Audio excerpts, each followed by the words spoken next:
तपाईँले नेपालको राजनीतिमा कहिले यस्तो सुन्नुभएको छ, मैले गल्ती गरेँ म हट्छु? छैन नि।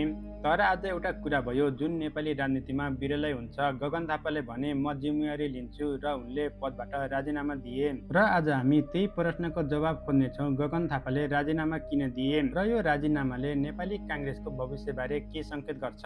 नेपाली काङ्ग्रेसका सभापति गगन थापाले हालैको निर्वाचनमा पार्टीको शर्मनाक हार भएपछि पार्टीको अध्यक्ष पदबाट राजीनामा दिएका छन्। तर उनको यो राजीनामा अचानक भने आएको होइन। यसको पछाडि एउटा लामो र गहिरो राजनीतिक कथा छ। सबैभन्दा पहिले बुझ्नुपर्छ, यो हार केवल गगन थापाको कारणले मात्र भएको होइन।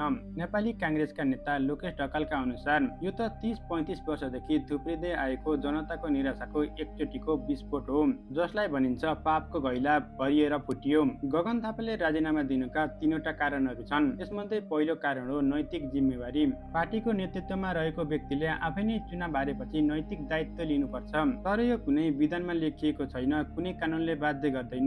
तर यो व्यक्तिको नैतिक चरित्रको प्रश्न हो। दोस्रो कारण विशेष महाधिवेशनको विवाद। गगन थापा जुन तरिकाले लिडर बने, त्यो विशेष महाधिवेशन वैधानिक र राजनीतिक दुवै दृष्टिकोणले विवादास्पद थियो।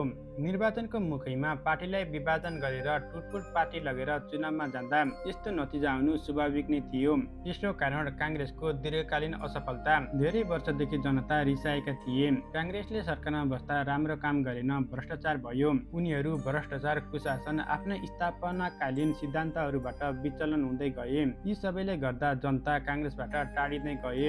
यो राजीनामाले नेपाली राजनीतिमा एउटा महत्त्वपूर्ण सन्देश दिएको छ। तर अब प्रश्न यो छ कि केन्द्रीय कार्य समितिले यो राजीनामा सदर गर्छ कि खारेज? यदि खारेज गरियो भने गगन थापाले देखाएको नैतिकताको कुनै अर्थ नै रहँदैन।